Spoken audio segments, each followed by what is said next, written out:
Good evening and welcome back to the Behind the Leazes podcast. Another week, another win for Newcastle United. Two games this week, 2 wins, massive 6 points. Kieran Trippier is unbelievable, but now sadly injured. I feel like I've just done a Frank Lampard there, being all happy and then be like, no, but seriously, Trippier is injured. Ethan, I'll get wrong if I just say how I use, mate. So Ethan, Yes. how are you? I'm good, mate. Yeah, I don't like the awkwardness of opening it up and no one knowing who's getting asked that question. But yeah, personally, I'm good, mate. I'm really happy, as I'm sure everyone else is. Another really good performance, another good win, and yeah, I can get used to this feeling now. It's quite nice, isn't it? Oh, it's unbelievable. It's watching Newcastle and actually being able to watch it and not being like this every 5 minutes. It's great. Rob, you were at the game. How was it, mate? Yeah, just incredible, to be honest. I mean, coming off the Everton game, such high spirits. We're back at St James's Park, four days later, and I'm thinking, can we actually go and get another 3 points? The atmosphere was incredible, and we got the job done. So yeah, very, very happy. I'm happy with that one. Yeah, both Adam and Rob have just had videos come out from their match day experience from yesterday, so make sure to go and watch them. Obviously, after you finished up here. Adam, how are you, mate? I'm good, not too bad. I mean, 3 wins in a row. Haven't said that since 2018, so I'm buzzing about that one. It's when you watch Newcastle, even when we play away, you just feel like at some point we're going to drop points. But against Villa, I actually thought a point wouldn't have been too bad from the game. But no, we went ahead, got the 3 points. Wasn't a world-class performance by any means, but it was the 3 points, so who cares how we played?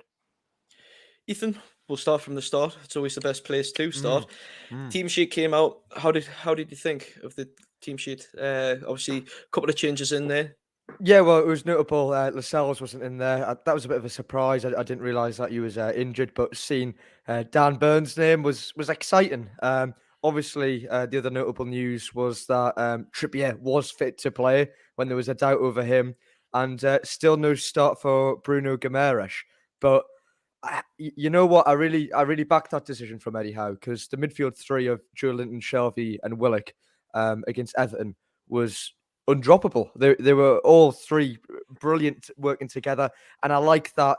Even though Guimaraes is the big money signing, he's still not just going to walk in there. And it's nice to have that competition, because, to be honest, we all thought you'd just stroll into that midfield.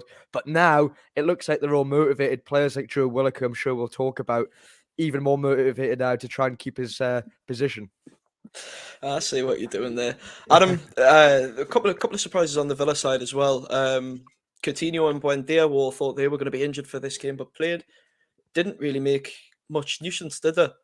No, I thought Villa were pretty bad going forward, but again, I think Newcastle defensively were sound all game long. The only chance Villa had was to disallow a goal, where, to be fair, the ball was just bouncing all over the place. So, yeah, defensive class. I think Dan Burn, especially in his debut, I mean, I was expecting to be better than what we had, but I wasn't expecting to be that good. I mean, he was him and Shottiger, on my word, those two were good to watch. I was thinking the defence as a whole, I know Dummett and Kraft, those two struggled when they came on for injuries, but at the same time, they were just thrown into the deep end, to be fair to them. So, yeah. I thought the full back line was good. I thought the midfield was good. Obviously, may have some different opinions from Willock, but I actually thought the team itself, I didn't think it was an outright bad player in that team. I thought everyone did the job. And like I said before, it wasn't an amazing performance, but it was a good one, and we got the win. Rob, we'll stick with the team sheet, because you look at it now and it's no longer, do we really have to watch 90 minutes of this? It's like, get in. We look good today. I know. Do you share the same thoughts? Yeah, well, as I said, the fact that we've won a couple of games, and you know what it is, it's the game we had yesterday as well. It was that kind of game where if we played that 6 months ago, we probably would have lost. And a lot of that isn't. I think the just being able to take that deep breath, calm under pressure. We've not seen that from a Newcastle side in a very long time.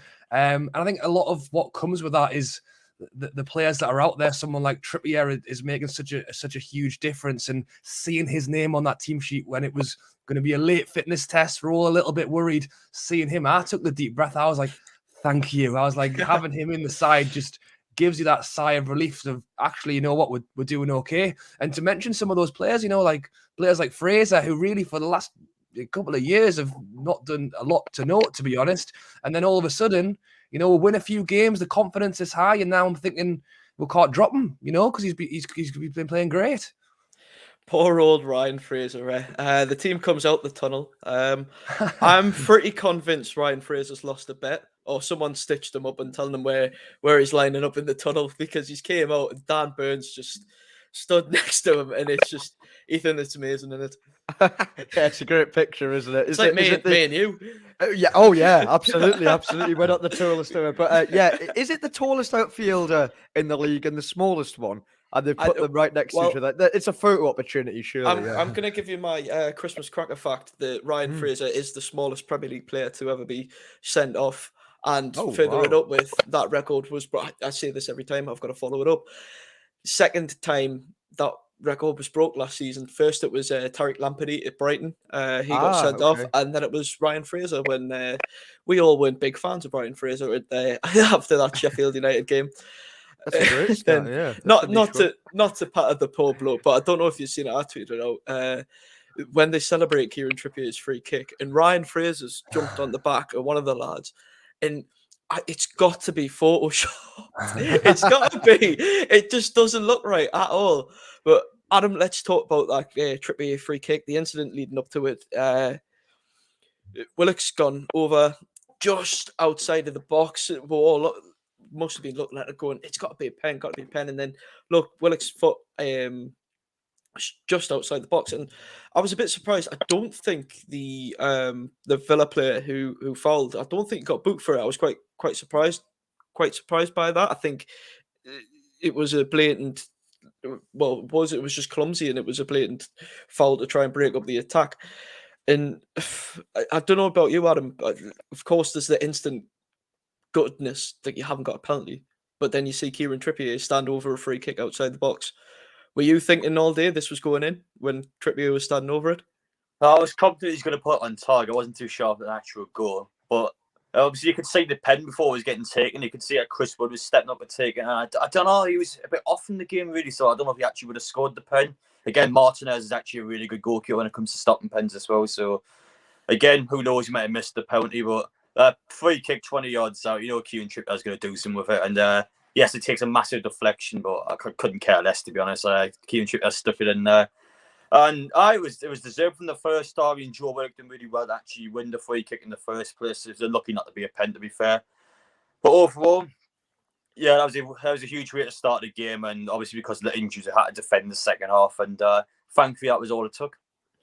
Yeah, we're going to have to come to Mystic Rob now, who last week predicted a 1-0. I did. You did. It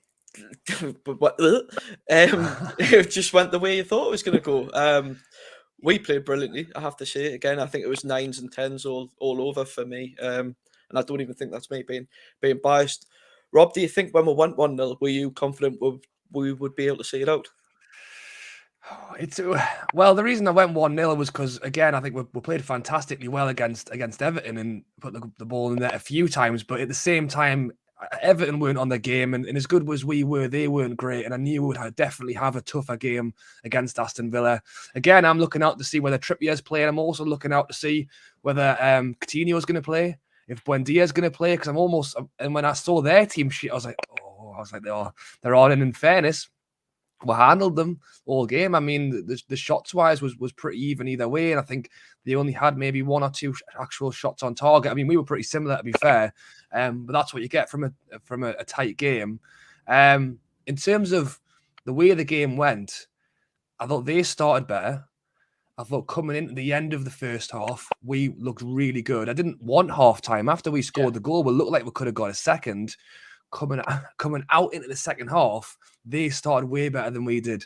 And it's disappointing that it took a disallowed goal for us to wake up, but at least VAR saved her. And then, as you say, coming into the end of the game, if we were playing that game again 3-4 months ago, I would be like, we're gonna concede. But it was so strange, because even with 5 minutes to go, I was like, we've got this under control. I was strangely confident with the 7 minutes out of time, and I'm going, oh my God. But at the same time, I didn't feel like we were going to concede. It was the most relaxed I've felt coming to an end of a game for Newcastle in a long time.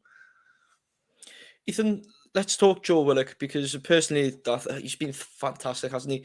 Last couple of games really rejuvenated his career again. He was great, kicked on in that game against Leeds, linking up with Maxi, taking on players. Then again, brilliant against Everton, and then won the free kick that we scored from. He's all over the pitch. He's grafting, and again, us Geordies were a sucker for a player like that who'll just graft all game. Yeah, absolutely. I think that's what Joe Willock and any midfield player, if you want to get in this Newcastle team, if you work hard, Andy, it's really hard to take you out. And I think not just Willock, the whole midfield three at the minute, like I said, are keeping Gamerish out of the team because they're working so hard together and they're linking up. But Willock's been brilliant. I've been hearing some stats that he got 100% pass completion. Wow, that's amazing. He like you said before, Andy, he also won the free kick for Trippier to score. What Willock's so good at doing is bringing the ball forward and attacking at a defence. This is why we were calling for him to be a number 10 again, because we thought this would give him the freedom to try and get back up to his usual game, the Joe Willock of old, of when he was on loan here. But yeah, it looks like he's finally clicking with the rest of this team in this role. Would you say it like maybe an 8 that Joe Willock's playing? Yeah. But yeah, Andy, he's been fantastic, and like I said again, it's going to be difficult. I can't wait to see Bruno Guimarães' debut. I'm so excited, but it's hard just to put him in at the minute if they're playing so well. It really is. I think if you were bringing Bruno in, I think it's for Shelvey. I think likely out of the three, I just think sometimes Shelvey's been great, don't get us wrong, but I think sometimes his work rate lets him down just that slight little bit. I think where Shelvey starts to flag, I think Bruno would be able to take it to the next level in that game. So, like you absolutely, say, mate, but I would counteract that with the point that Shelvey's. I think Shelvey's the best ball player at Newcastle, and some of a lot of attacking transitions start with Shelvey. He's the quarterback, if you like, for Newcastle. But I would agree, having someone like Bruno in there, looking at all his stats, I've not seen him play yet, but this is a guy who can break up play, and he's an excellent ball player as well for a team like Lyon, who keep the ball better than this Newcastle team. Yeah, that's what I was going to say, mate. I mean, we've seen the Bruno, where he's came on, just helped to control the game last 5. That's all we've seen so far, but we're yet to see that Bruno full game, knocking balls about. I mean, Adam, I'll come to you on this, because Chris Wood hasn't scored yet. He hit that one from a bit of a distance, or desperation. Probably should have played in Joe Willock, actually. Joe Willock was in a great position. But Chris Wood's really quietly went about his business these last couple of games, and he's been vital, I think, up front. He's created space for Maxi and Fraser. Do you think that his confidence is growing, Chris Wood, in that front three? I don't necessarily think he needs to be the goal scorer in that front three. Not at the minute, no. But again, he is the striker at the minute. I mean, Callum Wilson's still going to have for at least another couple of months, so someone has to put the goals in at some point. I don't know, I'm a bit on and off for Chris Wood. I like his link-up play. I think he holds the ball up quite well, but he's not the same as Wilson. I think Wilson's clearly a better player, in my opinion. The way he gets him behind is just an absolute nuisance for centre-halves. I do like the way Chris Wood works, though. I think once he scores one, I think he will start to score quite a few, but he just seems to be in a bit of a patchy period. I mean, he got double figures in the past 4 seasons of Premier League, so I don't know what's going on with him at the minute. I think he's just having sort of a bad spell.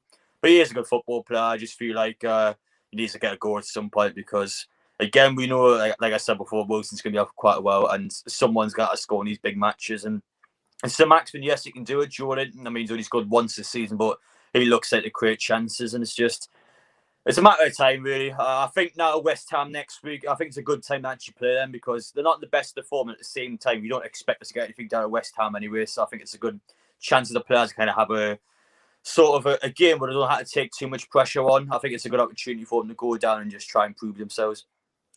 Rob, I think we need to talk about the big guy a bit more, because what a debut. Geordie boy to come back and play like that in his debut, and I think he's one game he's cemented himself into the team for me. And I mean, for him to square up to someone like Tyrone Mings, who I said last week that I didn't really believe he was a great player, and he just outclassed him, didn't he? And took a bit of memorabilia. Yeah, he did. Took off his shirt home, I think, didn't he? But no, he gave it into the crowd. Did he? Yeah. But yeah, mate, burn, baby, burn. He's quality, really good. Again, it's what Ethan was saying earlier. It's the squad where we're actually seeing some competition now, and I think I read that Lascelles was unwell or something. And to be honest, I think if he had been available, I don't think Dan Burn would have played. To be honest, he possibly might have seen him left back instead of Manquillo. But again, it's what we want. We want the competition, because now, for me, that's now Dan Burn's position to lose. I wouldn't bring Lascelles back because he's fit again. I would leave. Basically, it's a winning side, and he's had a cracking performance. So as I say, it's his to lose now. Next time Shaw can't play or he can't play, then maybe we'll see Lascelles come back. Because as I say, Lascelles has played great in the last few games as well. I know he's obviously had stick this season, but generally, that's what we want. We want the competition. Everyone's riding high on the confidence, so everyone's having a good game. And that's exactly what we need. We want people to be challenging each other. Again, that will be why it would have potentially have been better to have brought in another striker in the window, because then that could have been the Wood in, someone else have a go now, because we're he's kind of stuttering to start. But I'm hoping he can get a goal soon and maybe kick on from there. But yeah, Dan Burn, he's a massive bloke, isn't he? Like, he's on the pitch, I'm thinking, dear me. But he's good with the ball as well. He doesn't just head it out. He actually brings the ball out and creates play. And I spoke about it with Trippier earlier, is having that confidence with the ball at your feet. Like, that's another thing that Lascelles has had a bit of stick for, is being a bit rash and lumping it long, where he was a lot more composed, which is what we need. We're in a tough place. We're in the relegation fight, but just, again, deep breath, keep calm, keep doing what we're doing, and we'll be okay. Yeah, I have to say, Dan Burn's composure definitely rubbed off on Shaw as well. Shaw was back to his composed self, and we all know Shaw can play like a holding midfielder at times. His ball distribution's great, and also was very Shearer versus Villa-esque with his headband on for his cut below his eye. It was housery from us just to waste some time. But again, Shaw, fantastic again. Ethan, before we move on to West Ham, we've now played both Frank Lampard and Steven Gerrard, both coaches that were linked with the Newcastle job before we got Eddie Howe. Gerrard, the latter, was who some fans preferably wanted in. I know I was a big fan of the proposal of maybe bringing in Steven Gerrard. Eddie Howe's proved himself this week, hasn't he? Yeah, I think he definitely has. I mean, if you go back maybe 4 or 5 podcasts ago, you probably got me saying that I'm not convinced by Eddie Howe yet, and I think that's okay to say. But to be honest, he's been revolutionary. There's many times on the podcast as well, Andy, I've been calling for going to a back five, the anxiety of things changing, and I just wasn't seeing it fully working yet. But now, last 3 games, it's clicked, and he has proved himself. Yes, someone like Steven Gerrard would have been interesting. I know his links for bringing in players like Philip Coutinho or Luca Dino, whatever. I think that would have been because of the Gerrard factor. Maybe Eddie Howe doesn't have that in a sense, but I think Eddie Howe's a really good coach. And I think that because this team had absolutely no confidence for so many months now, and we've seen it grow and develop, but now it's just working. So yeah, he's absolutely proved himself, Andy. And I mean, if you asked me 4 or 5 weeks ago, would you have people like Gary Neville going, oh yeah, well, if they play like this all the time, or watching this Newcastle today, no chance of going down? I wouldn't have thought that, because we only had 1 win on the board. But yeah, it's so crazy how he's just made it so positive so quickly.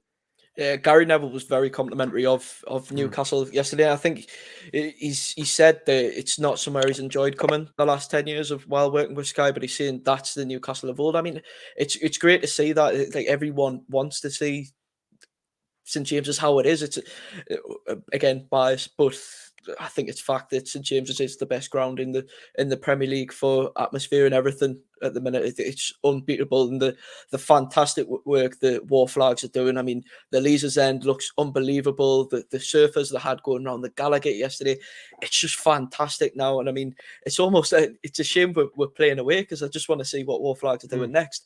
Adam, West Ham next up. Bit sad that Callum Wilson is out, because West Ham's pretty much a happy hunting ground for Callum Wilson, but it is a ground that we've had a good record in recent years. And I mean, can we see if we can get an emergency loan maybe for Henri Saivet? He was our free kick specialist at the London Stadium. Adam, going into that game, early kickoff next Saturday, how are you feeling about it? I'm confident, yes. I think everyone has to be confident going to that game, especially West Ham as well. Last few weeks have dropped off quite a bit. They're still a great side, don't get me wrong. They probably will get a European spot this season, which, I mean, is going to be consistent for them now. So it's not going to be easy at all. But Newcastle have got a good record down there, and the way we're playing at the minute, the players will be very confident going into it. I know, obviously, Trippier and Mankiw missing is going to be a big knock for them. But the rest of the players in that team will still feel like they can do something. And like I said before, the fact now is we're 4 points away from the bottom three. Burnley, to win the games in hand, are still behind us, like, with 3 points or something. So we've got that breathing room now. We can actually drop points. And I feel like this West Ham game, I mean, if we're going to lose a game, we might as well be this one and then go for the win against Brentford next week. So we'll see how things go. I'm confident we can go down there and give it a good go, but I don't think we're going to win, make it 4-0. I think that's 4-0. I mean, listen, I hope it does happen, but I think that's just a bit too much to ask for at the minute. I mean, I don't think it's too much of a big show. It's not as big as a show if before we won these 3 games in a row. And to be honest, if Mankiw is injured and out, I still think a back four of maybe Kraft, Lascelles, Shaw, and Byrne is still a very, very solid defence. And like I say, if Kidderminster can give them a game, then so can we. Rob, in that West Ham side, who's your biggest worry, would you say? Ooh, well, I mean, the West Ham. I mean, I know we can be a little bit hit and miss at times. I know we're a hit right now. I'm hoping the hits continue and that we don't have a miss. But West Ham have been quite that way this season. I mean, they all having a good season, but they're not a team who are winning every game as well. Losing against Leeds a couple of weeks ago, when it was a 2-2 draw with Leicester, so they can score goals. I think that's down to players like Bowen. Obviously, Antonio, when he's got his shooting boots on, is unplayable. So there's definitely some worries for us in there. That there's some quick players running around, and again, I think that's why the ability to play, because again, Target, I'm assuming he's now eligible to play in this game, coming back from. I totally forgot. Yeah. Again, more of a pacey player. I think Dan Byrne, once he gets moving, he can be quite quick as well. So I'm hoping we've got the pace to match them coming in. But yeah, it'll be another tough one. I think on our day, if we play like we have the last few games, we can beat just probably about anyone. I think that's why the Premier League's so great. It's because everyone's beating everyone and no one knows what's going on. I mean, the relegation fight's interesting to watch, but that top 4 spot as well is crazy. There's like 5 or 6 teams that are all a point within each other, and it's because they're all winning and losing against each other. So I definitely back us with the chance. I think it'll be tough. But yeah, the confidence is there right now. I can potentially see 3 points coming our way. I like it. I like the confidence that's growing in this podcast now. Yes. Ethan to get up to speed, maybe. But it's great. I mean, for you who's watching, do let us know in the comments how you think Newcastle's going to get on at the London Stadium. Ethan, my main concern probably would be Declan Rice. I mean, he's coming on leaps and bounds. I certainly think he's a future England captain. I love his mentality on and off the pitch. If you haven't watched the overlap he's done with Gary Neville, he's just a great character. Do you think Joelinton, Shelvey and Willock, do you think they can keep him quiet in the centre of the park? It's hard. But yeah, they're playing well. When you want to come against some top midfielders, Andy, you want to do it when your midfielders are playing at the top of the game. But West Ham have so many good players. The problem with West Ham is that they just score every game, but they do like to concede. I mean, having players like Jared Bowen, Ben Rama, Lanzini, Fornals, Antonio, there's so much attacking talent there. I think in terms of like the maybe just outside the top 4 kind of teams, West Ham have the most in terms of variation and number of players in attack. So it's going to be hard to keep them quiet. But yeah, like I said, Andy, they concede goals. And that's every time we play West Ham, it always seems to be 3-2, I think. So if Newcastle can get a couple of goals in this game, I know we talked about Chris Wood before. not really performing. He really needs to try and get a few goals and get a few more opportunities. It's a big miss that Kieran Trippier's not there, because he's been a main source for the goals at the moment. So once that Newcastle front three, that front line, can start creating chances and get a few goals, and if they do that, they can definitely get something from this game against West Ham, because I think they will score, but they can also concede. That's their Achilles heel. This is the bit where we always sway and you find out who's the confident ones and who's not. Score prediction, lads. Adam, I'll come to you first because you always give something mental usually, and I usually join you. What are you saying, mate, for West Ham? Well, I'm going to put us on the win, yes. I was putting us on the win when we're losing 6 in a row, and I mind winning 4. I'm sorry. So, yes, I think I will put us on the win. I'm looking forward to that match. Obviously, I'm going down the Friday to stay off for the night, so the better perform on that Saturday morning because it's a very early kicker. But I'm going to go 2-1 Newcastle. I'm going to go for an actual realistic score. I think it'll be tight. I think both teams will go for, but I think in the end, Newcastle will score 2, hopefully in the first half, and we'll hold on for the 2-1. Rob? Well, the last 3 games I've gone 1-0, and I've not necessarily always been right, but we've always ended up winning. So I'm going to continue with that, and I'm going to go 1-0 Newcastle. Again, I said this in the Villa game. I really doubt we can keep a clean sheet, but we did it. So who knows? Maybe we can do it again. I think it'll be another close game. If I'm being perfectly honest, I think we could see a bit of a thriller. Hopefully, maybe 2-2 or something crazy. But no, I'll stick with 1-0. As long as we take home, I want 3 points. 1-0. Mystic Rob has spoken. Ethan, are we positive? We are positive. I'm not going to go down the winning route though, but I'm going to go down the route of that we're gonna take something home. I think it is a real problem that Trippier's not there, and I don't think we are scoring goals free flowingly. But I'm West Ham will score. That's the only trouble. I'm torn between a 2-2 result or a 1-1. But let's go. I said it's always 3-2. Let's go 2-2. Let's go 2-2. That's my 2-2. Yeah. That's my pick. I'll one up you and I'll go to 11 Marif. I'm going to say 3-2 again. Okay. Yeah.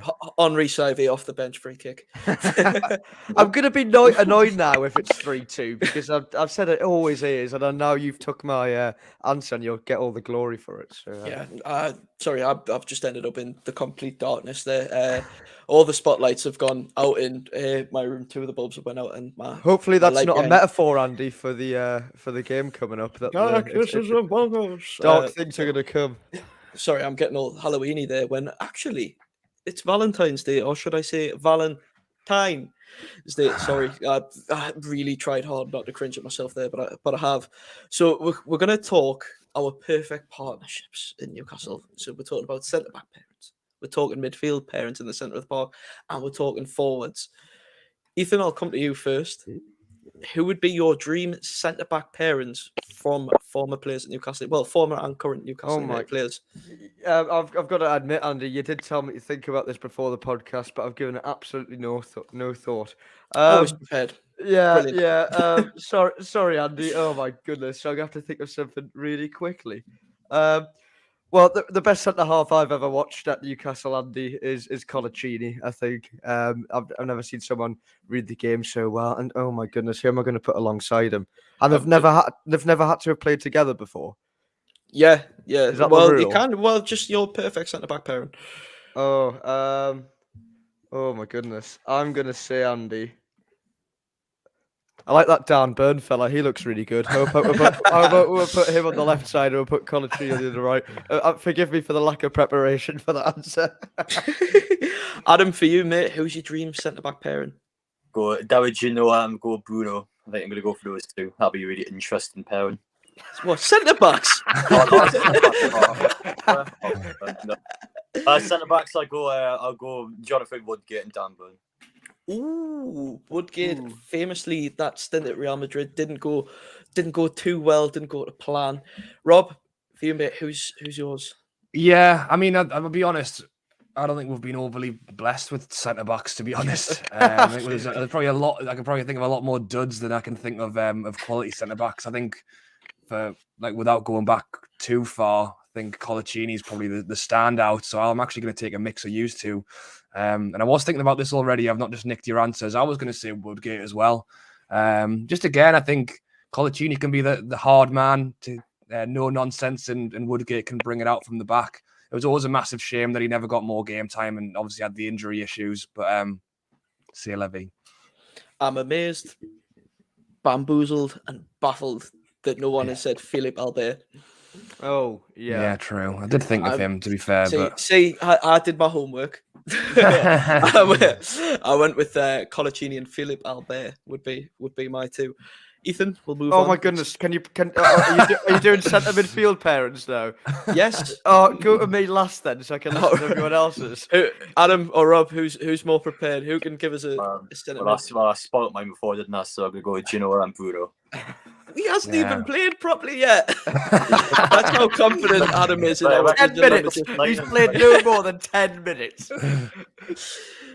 Rob, Fine, doesn't matter. fine, doesn't matter. Forget it. I have also not prepared anything. I'm trying to think of. I mean, again, there's a lot of names, and I won't say any because I don't want to spoil Ethan's. I think, again, from the football that I've watched, and not going back too far, I think you know what it is. I think they played together as well. I was going to say Cabaye and Tiote. Cabaye can play the passes. Tiote can crunch people in the middle. Yeah, I remember. I think it was the first game of the season. We beat them. We played Tottenham at home, and I was sat in the middle of the Millburn, and Tiote came in and just absolutely crunches Gareth Bale, and the tackle just echoed around the stadium. It was great. Ethan, are you ready? You see, Andy, I always feel like I am ready. I've got an answer, but like I always feel like if I was to say like big names like from Newcastle's past, I've got to be honest.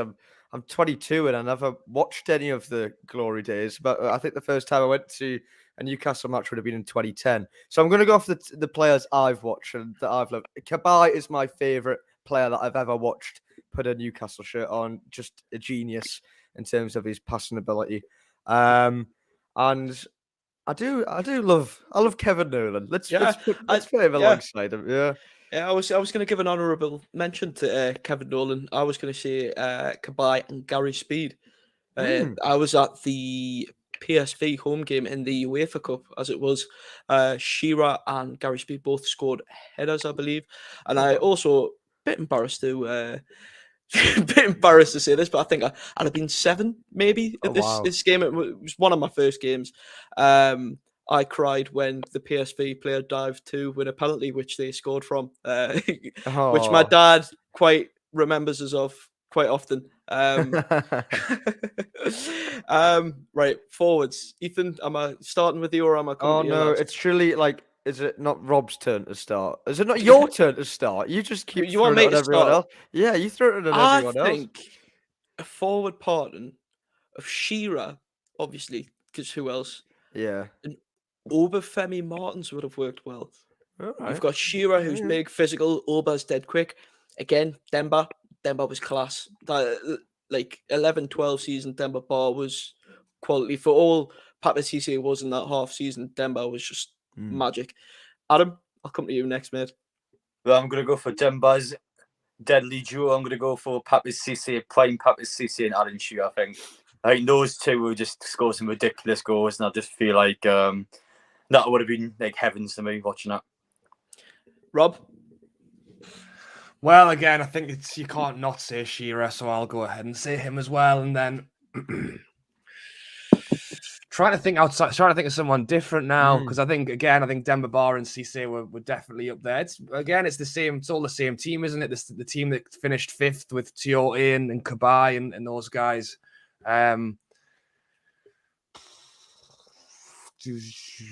Callum Wilson. Shearer and Callum Wilson. It would work. Yeah. I'd be it's one I would happily see.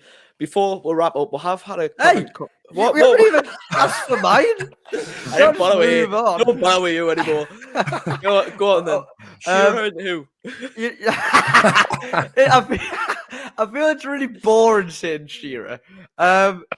What about prime Andy Carroll? Why can't I say that? Could I say that?